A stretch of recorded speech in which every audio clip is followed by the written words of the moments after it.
Hello, my name is Emily Staten, and I am a Master's of Occupational Therapy student here at the University of Texas at Tyler. Today I'm going to talk about a program called How Does Your Engine Run?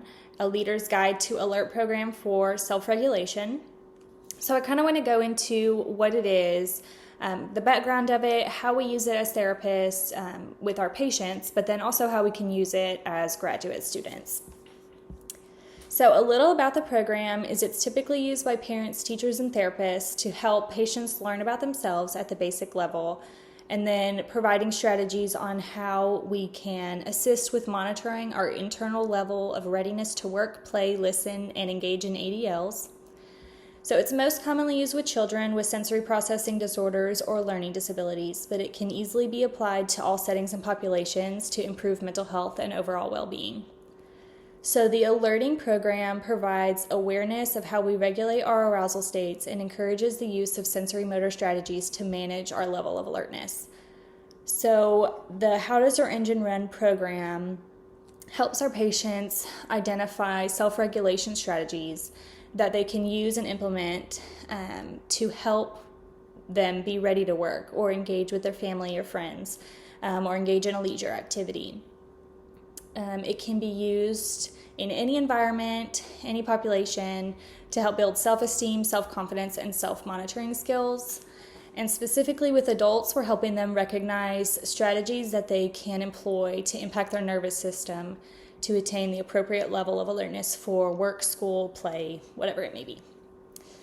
So there are 3 stages in this program. The first one is identifying an engine speed. The second one is experimenting with methods to change the engine speed. And then finally, the third stage is regulating your engine speed.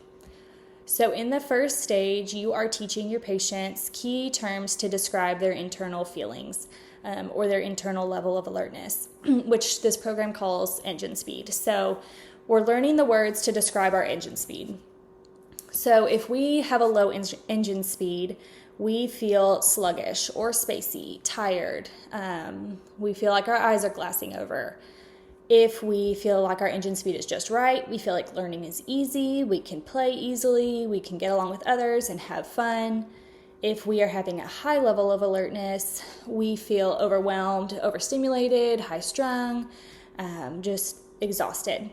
So what we're going to do is help our patient identify how to describe their internal feelings. So with kids, I always like to use pictures. I work in pediatrics and I use this all the time. So what I do is I have these pictures here. And it comes with this book, but you can easily use this strategy without the book.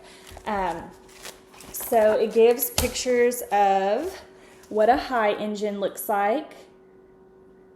And then it gives pictures of what a low engine looks like. So I like to use the pictures with the kids. I feel like it's easier for them to understand with a visual aid. But with adults, you could have a bunch of Post-it notes or index cards with a bunch of different words where they can pick a few or they can come up with a few on their own. So what you're going to do is they're going to pick a picture or pick a word, and you are going to have a chart like this. So you can easily make your own. So I'm going to make mine on this video, but you can easily write it down on a piece of paper. And I like to use the one with the before and after. So in my treatment settings, we have a picture, we cut it out, we paste it here on before, and then we go into stage 2. So stage 1, they identified kind of where they are. Stage 2 is we're looking at the sensory motor strategies that we're going to implement to kind of help change that level of alertness. So with that one, there are a bunch of strategies listed here, and I can add a document kind of listing a few as examples. But what you're going to do is you're going to find the strategy that works to help change your patient's level of alertness. So the first category is putting something in your mouth. So blowing, sucking, swallowing, biting, crunching, chewing, and licking. The second category is move. So this is where you're going to get your vestibular and proprioceptive input. Touch. You can play with a fidget, change the temperature, play around with hot and cold rags or ice packs for alerting. And then deep and light touch. So light touch is typically used with the low engine speed category because it is more alerting. And then the deep touch is used more with our patients who are feeling overwhelmed because it kind of helps bring them down. The next category is look. So this is playing around with changing the lighting, color, and distractions in the environment. So if you're working home health and you get there and your patient is tired, they don't want to get up, they don't want to move, immediately going to open the blinds is probably a good idea. Natural light, just kind of lightening up the room, that will really help them change their level of alertness. And then it goes into listen. So changing your noise volume, changing the rhythm, removing auditory distractions, or providing rhythmic auditory input. And here, as a therapist, you're going to identify strategies and hypersensitivities. So especially with our kids, they may love to go swing and get vestibular input, but their engine was already high and now they're super overwhelmed. So just kind of playing around with what strategies were chosen, what's really working for our patient, and then having them kind of experiment by choosing their own strategies to see what works and doesn't work. But again, I can provide a document that has a few more of these examples, so you guys can use them in practice. Stage 3 is choosing strategies independently, and then choosing strategies outside of therapy. And then how can we make it work if we do not have the equipment or if we don't have the supply that works for us? So for example, if my patient chooses jumping on a trampoline as an option for alerting, okay, if he's at school and he doesn't have a trampoline, what are other ways that we can provide that input to kind of regulate our level of alertness? So if I'm going to make my own, again, I just have a chart. It says before, after, high, just right, and low. I'm going to use an example of kind of a weekend on school.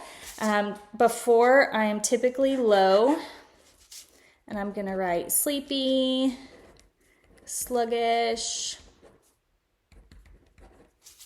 So that's how I would kind of mark it. And then the strategies that work for me are chewing gum, drinking cold water. So I'm just going to write those on the side.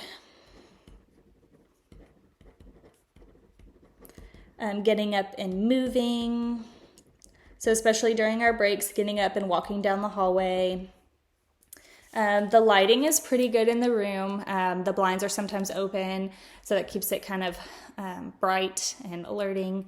And then I also do deep breaths, so especially on those checkoff days.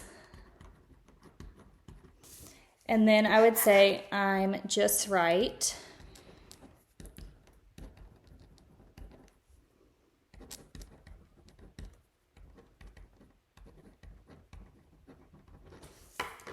So this is what it would kind of look like. So sleepy, sluggish, the strategies I implemented: chewing gum, drinking cold water, moving, going for a walk, taking my deep breaths.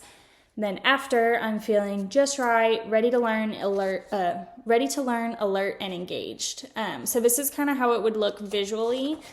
But as your patient is becoming more comfortable identifying their alert level, implementing the strategies, and then kind of judging before and after, they should be getting to the point where they can do it without the visual aids. That way, if you're working with an older patient, they're going back to work, if they don't have a piece of paper or they don't have time to write this all out, having them learn to say, like, okay, I'm feeling overwhelmed. Let me go take some deep breaths, go for a quick walk, return to work, and I'm ready to go. So kind of just playing around with the whole process. It takes time to learn, especially for our kids or patients with cognitive deficits. That's where those pictures really come in handy.